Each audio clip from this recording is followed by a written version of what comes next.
기원 후 70년 로마군 사령관이 예루살렘을 파괴하기 직전에 랍비 요하난 벤 자카이는 당시 사령관인 베스파시아누스가 곧 황제가 될 것을 예언하면서 면담을 요청했어요. 이 랍비가 황제 될 것을 미리 예견한 것이죠. 사령관은 그 말을 이상하게 여겼죠. 왜 갑자기 내가 황제가 된다고 하나? 그런데 잠시 후 전령이 와서 로마의 황제가 죽고 갑자기 죽은 거예요. 그리고 원로원에서 베스파시아누스를 새 황제로 선출했음을 알렸습니다. 그러니까 본인도 연락을 받기 전에 이 황제 될 것을 랍비가 알았다니 굉장히 놀라운 일이죠. 랍비의 예언을 기이하게 여긴 베스파시아누스는 랍비 벤 자카이를 불러서 정말 당신 신기한 사람이다 라고 말하면서 자신이 할 수 있는 일이면 무엇이든지 들어줄 테니 소원을 한번 말해봐라 이렇게 얘기하게 됩니다. 이때 벤 자카이는 예루살렘 성전을 파괴하지 말아달라고 하고 싶었지만 왠지 모르게 그것보다는 오히려 말씀 가르치는 회당을 선택하는 게 좋겠다 생각해서 눈에 보이는 성전보다 유대인의 마음을 지키는 하나님 말씀 가르치는 회당을 선택했어요. 성전은 다시 지으면 되지만 다음 세대 교육이 망가지면 희망이 없기 때문이었던 것이죠. 그래서 실제로 그때 회당이 보존되고 다른 것이 다 멸하여진 그런 역사적인 내용이 있습니다. 오늘은 어린이 주일입니다. 유대인이 말씀 교육을 중요하게 여기는 일화는 너무나도 많이 있습니다. 지금도 뉴욕 브루클린에 유대인 집성촌이 있는데 거기 사는 유대인들은 학교에서 자녀가 돌아오면 제일 먼저 시키는 것이 랍비에게 보내서 말씀 교육 과외 공부를 시키는 겁니다. 그래서 그날의 말씀을 공부하고 나서야 집에 돌아올 수 있게 한다고 합니다.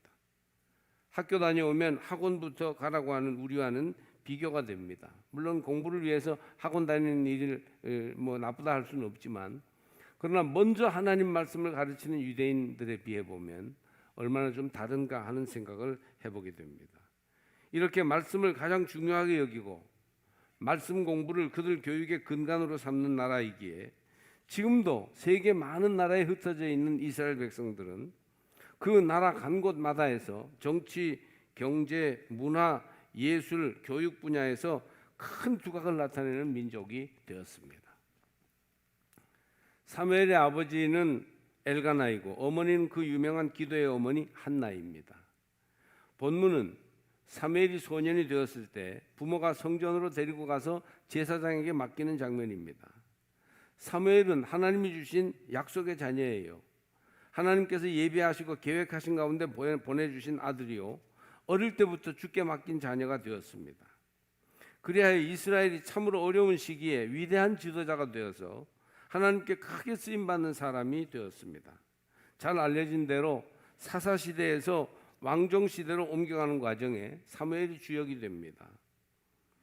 이스라엘 초대 왕 사울도 사무엘이 기름 부어서 세웠고 가장 위대한 왕 다윗도 그 아버지 이새의 집에 가서 형제들을 다 놓고서 심사한 끝에 마지막 아들 다윗을 사무엘이 선택하여 기름 부어 세웠습니다.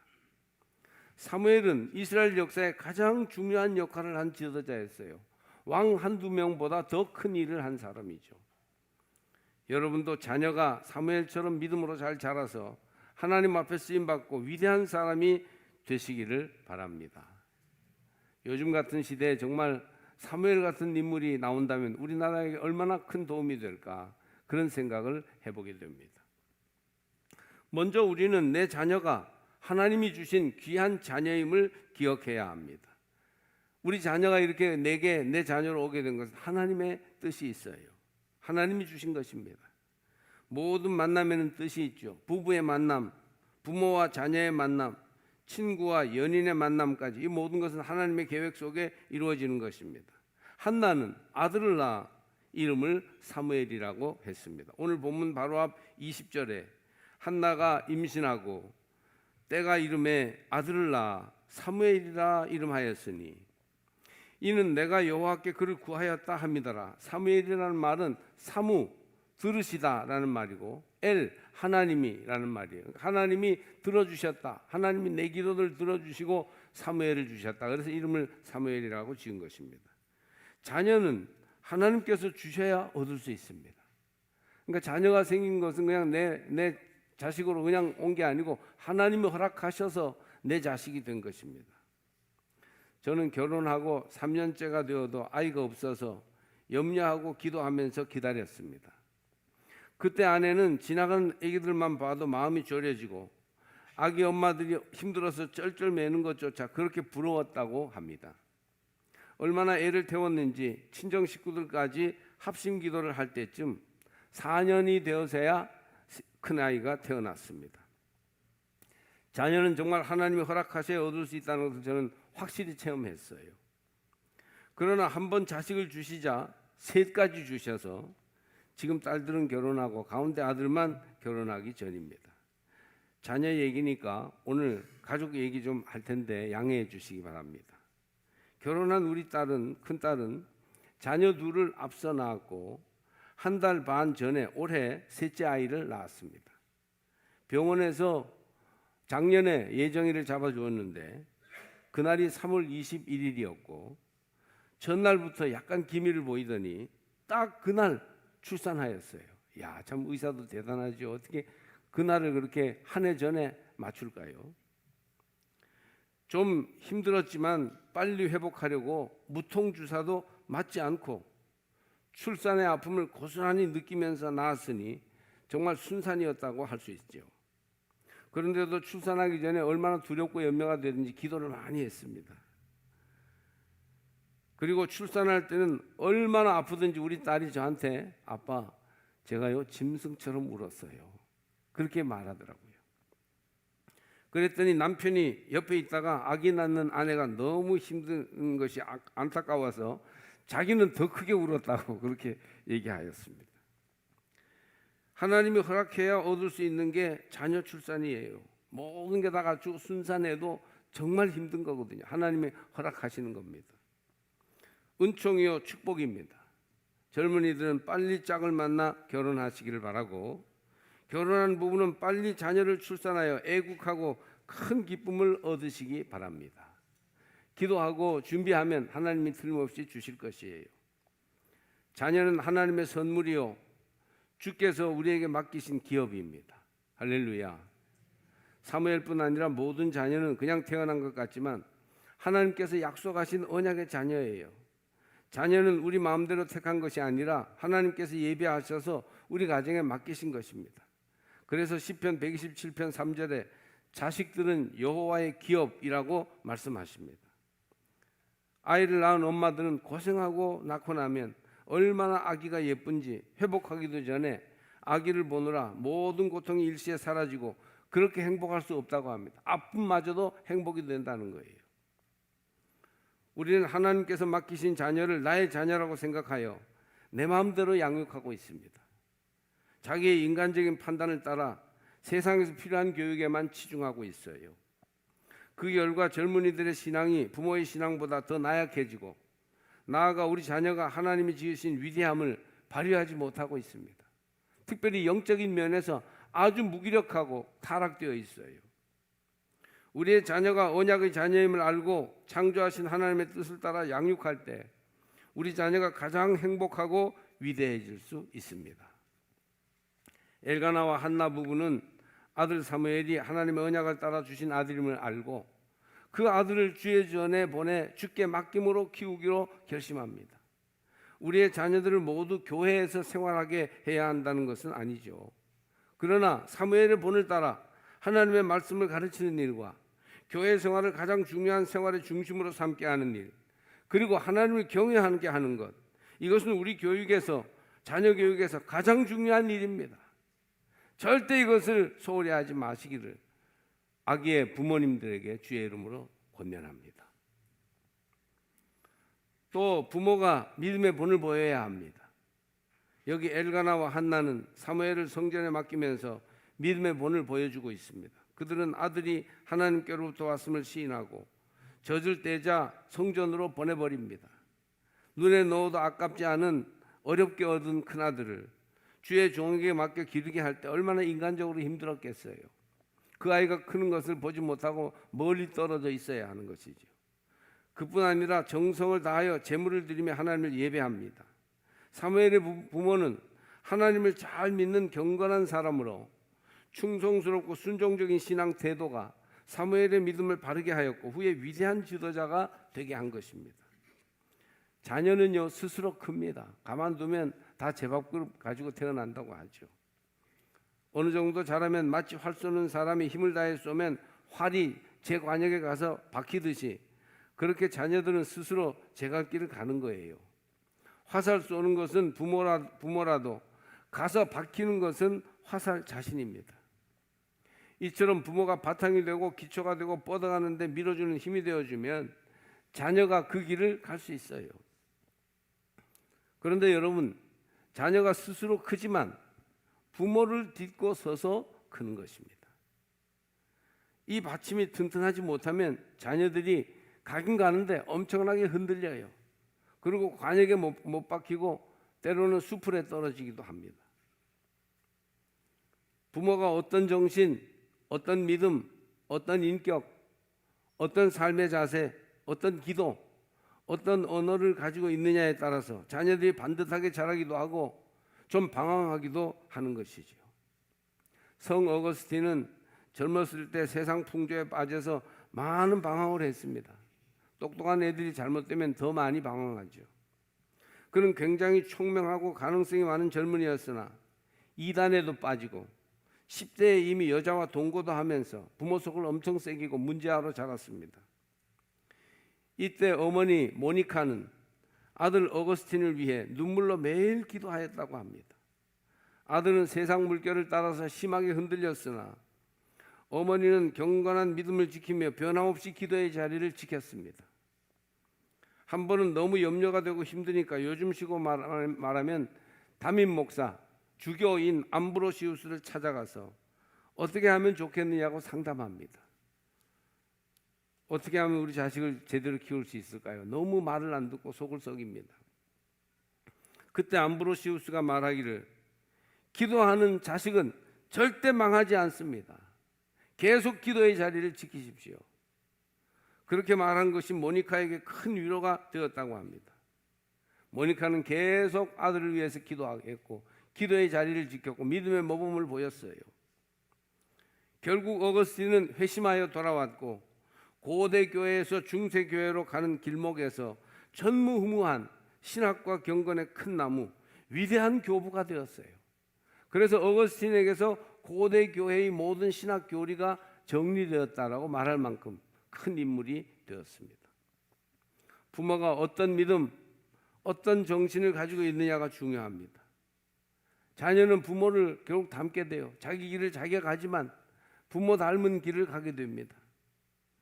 우리도 손자 손녀를 낳으니까 누구를 닮았느냐 한참 논쟁을 합니다. 처음에는 닮은 것 같기도 하고 별로 안 닮은 것 같기도 합니다. 오늘은 아빠를 닮은 것 같았다가 내일은 엄마를 닮은 것 같았다가 밀가루처럼 이렇게 애가 부드러우니까 자꾸 변하는 것 같아요. 자라면 자랄수록 눈매도 닮고 코도 닮으며 몸집까지 비슷하게 닮고 목소리까지 닮습니다.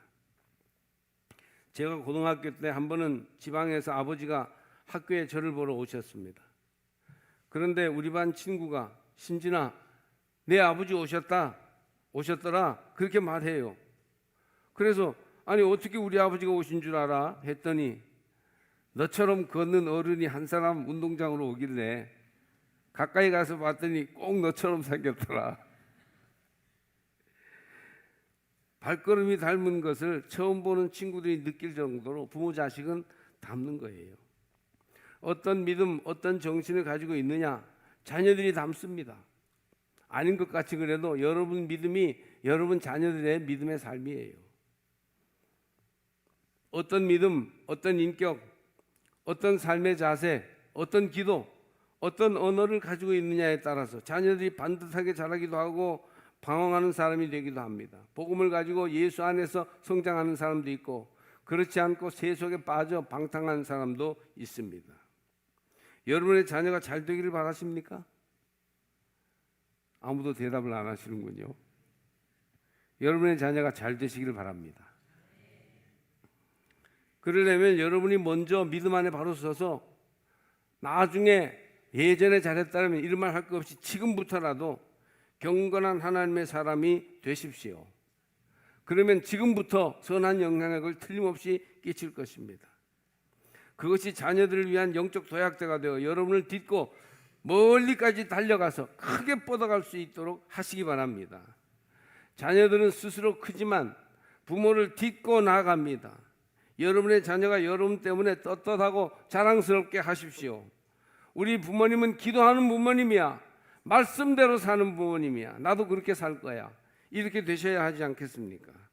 꼭 부자나 크게 성공한 사람은 아니더라도 하나님을 경외하며 자기의 삶을 성실히 감당하는 정직한 사람, 모든 것을 긍정적으로 바라보며 많이 웃고 감사할 줄 아는 부모가 될 때 우리 자녀들은 힘을 내고 훌륭한 인물로 성장하게 됩니다. 훌륭한 믿음을 가진 경건한 부모, 자녀를 많이 사랑해주는 자상한 부모만큼 자녀에게 좋은 환경은 없는 거예요. 또 여러분, 오늘 우리가 생각할 것은 엘가나와 한나 부부를 보면 부모의 말과 행동에 자녀들은 큰 영향을 받는 것을 알 수 있습니다. 사람의 인생에 영향을 주는 4가지 관계가 있죠. 첫째는 부모와 자식 관계고, 둘째는 선생님과 제자의 관계이며, 셋째는 친구들 사이의 관계입니다. 그리고 이 모든 관계에 영향을 주는 근본적인 관계는 하나님과의 관계입니다. 그래서 우리가 이 4관계를 잘 형성하면, 바르게 하면 우리 인생이 바르게 설 수 있게 되는 것이죠. 어떤 부모를 만나 어떤 관계를 형성하느냐가 그 사람의 인생의 바탕이 됩니다. 대부분 부모 자식 관계가 좋은 관계이겠으나 요즘 적지 않은 관계가 부모 자식 간의 악연일 때도 있어요. 부모와 악연이면 그것 자체가 불행의 씨앗입니다. 부모님께 제가 드리고 싶은 말씀은 너무 잘하려고 하다가 악연을 만들지 말라는 거예요. 자꾸 잘못된 거 변명하고 그걸 바로잡으려고 애쓰다가 더 나쁜 것으로 나갈 수 있어요. 자식들이 자기 마음대로 되지 않고 살아가다 보면 정말 그래서는 안 되는데 잘못되는 일도 있습니다. 그걸 받아들이고 꾸준히 그 위에 새로운 경험들을 쌓아 나가면 돼요. 그러면 잘못된 일이 잘 되는 일로 덮여지고 잊혀져서 잘 극복될 수 있습니다. 세월은 그렇게 약이 되는 것이죠. 그러니 부모와 악연을 청산하고 부모와 좋은 관계가 세워지시기를 축복합니다. 전에는 세계에서 가장 높은 집이 시카고에 있는 시어즈 빌딩이었습니다. 시어즈 백화점의 주인이 지은 집입니다. 저는 시카고 가까이에서 공부한 적이 있으므로 몇 번 가보았어요. 바람이 강하게 불면 꼭대기 전망대가 1.8m 정도 움직인다고 해요. 1.8m면 굉장히 거리가 크잖아요. 그래서 정말 움직이나 하고 올라가 봤는데 조금 움직이는 것 같더라고요. 지금 세계에서 가장 높은 빌딩은 두바이에 있는 부르즈 할리파 빌딩입니다. 우리나라에서 제일 높은 롯데 빌딩은 세계 몇일까요? 세계 5위라고 합니다. 시어즈 빌딩에 갔을 때 전망대 층에서 유리로 아래를 내려다보니까 사람들이 보였어요. 사람들이 지나가는 것, 차들이 지나가는 게 보여요. 거기서는 그런데 모두 그 사람이 그 사람이에요. 큰 사람, 작은 사람, 뚱뚱한 사람, 날씬한 사람, 잘난 사람, 못난 사람 할 것 없이 모두 개미만하게 보였습니다. 내다보니까 뭐가 이렇게 오르르 움직이는데 그 사람이 그 사람이에요. 차이가 없어요. 아무런 구분을 할 수가 없었습니다. 하나님 앞에서는 인간은, 높으신 하나님이 우리 인간을 보면 모두 비슷하게 죄인이고 비슷하게 하나님 형상을 담게 태어났습니다. 그런데 어떤 부모님과 생활하면서 자라느냐에 따라서 많이 달라지는 것입니다. 오래전인데 저는 7사단 3년대 전방철책 백암산 밑에서 군생활을 했습니다. 그때 군종병을 하느라고 전방군인교회 아이들을 가르쳤는데 그 전방군인교회에 나오는 한 엄마 집사님이 상담을 하는 거예요. 자기 아이를 위해서. 자기 아이가 장난꾸러기이고 말을 듣지 않아 학교에서도 번번이 작고 큰 사고를 친다는 겁니다. 그래서 선생님이 자기를 불러서 불려갔대요. 학교에 애 때문에. 그래 정말 죄송합니다. 우리 아이가 왜 이렇게 말을 안 듣는지 모르겠네요. 선생님 잘 좀 지도해 주세요. 그렇게 부탁했더니 젊은 선생님이 이런 말을 해주시더라는 거예요. 아무개 어머니, 사실은요 문제 아이가 있는 게 아니라 문제 부모가 있는 거예요. 아이에게 좀 더 모범을 보여주세요. 이 젊은 선생님한테 이 엄마가 한 대 맞은 거죠. 근데 돌아와서 생각해 볼수록 그 말이 정말 맞더라는 거예요. 나는 바람풍해도 너는 바람풍해라. 그게 잘 안 되죠, 아이들한테는. 우리 자녀들에게 어떻게 자라라고 말하기 전에 부모가 하나님 중심의 신앙생활을 하며 반듯한 삶을 사는 게 중요해요. 자녀로 어려서부터 부모의 신앙을 보고 하나님 사랑하는 자녀로 자라게 해야 합니다. 또한 자녀를 위해 시간을 많이 내고 인격적으로 대화하며 같이 놀아주고 들어주는 지혜로운 부모가 되시기를 바랍니다. 자녀에게 잘해준다 하면서 가끔씩 화내고 모범이 안 되는 행동을 보이면 자녀들이 그것을 그대로 보고 배우지 않겠습니까? 위대한 동화작가 한스 크리스티안 안데르센은 세계 모든 국가의 어린이들에게 꿈과 상상력과 독서의 즐거움을 선사하는 천사와 같은 존재입니다. 어린이날이면 꼭 생각해 보게 되는 사람이죠. 안데르센. 안데르센 동화집은 어릴 적에 많은 어린이들에게 꿈과 희망을 가져주는 이야기입니다. 어느 교육가나 종교인이나 정치가가 이러한 좋은 영향력을 행사할 수 있을까요? 그런데 안데르센은 부유한 가정에서 교육을 잘 받은 사람으로 자란 게 아닙니다. 아버지는 구두수선공이었고 어머니는 가정부였습니다. 귀족들은 자기 자녀들에게 천한 집안의 안데르센과는 놀지도 못하게 했어요. 그러나 그 귀족집 자녀들은 다 어디론가 사라져버렸지만 안데르센만은 인류에게 희망과 삶의 아름다움을 선사하며 어린이날마다 기억되는 사람입니다. 이러한 안데르센이 있기까지는 아버지의 사랑이 있었다고 합니다. 남들이 놀아주지 않으면 아버지가 일부러 자기 아들 하나를 위해서 인형극을 하면서 놀아주었답니다. 아들을 위한 아버지의 인형극이죠. 초라한 집을 안데르센의 눈높이에 맞추어서 박물관처럼 재미나는 것으로 많이 채웠다고 합니다. 그것 하나하나가 추억이 되고 안데르센의 상상력을 일으키는 데 도움이 되었던 것이죠. 그리고 무엇보다 하나님을 경외하는 자녀가 되도록 가르쳤습니다.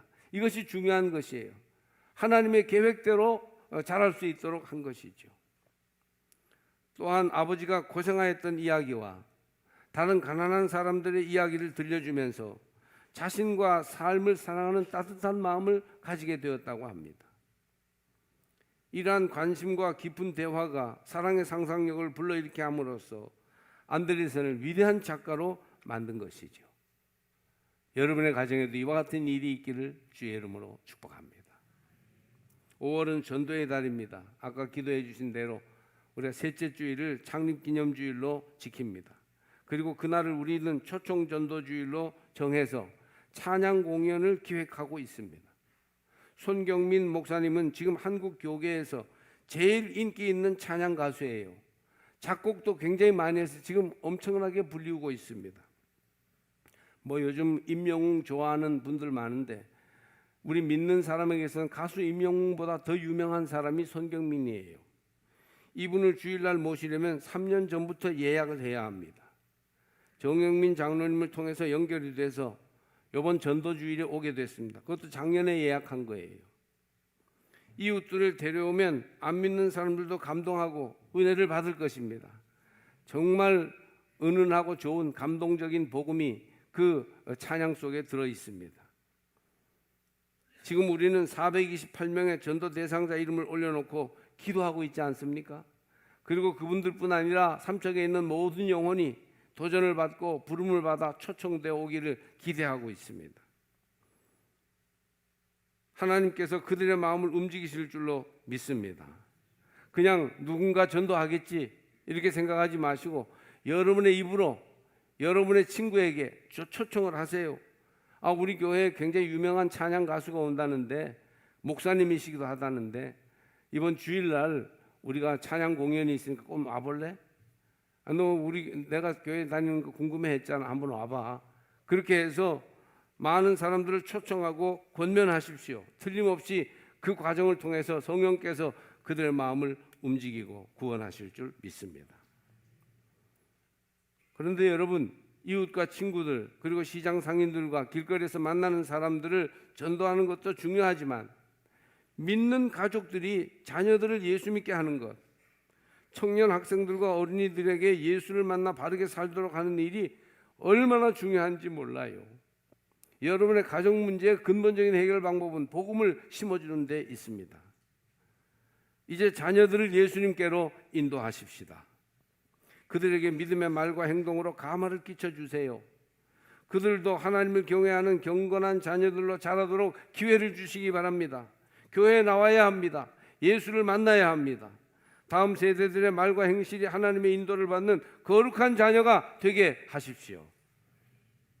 사무엘은 자기 나라 이스라엘이 급변하는 어려운 시기에 지도력을 발휘해서 나라를 다윗의 왕국으로까지 인도해낸 뛰어난 지도자입니다.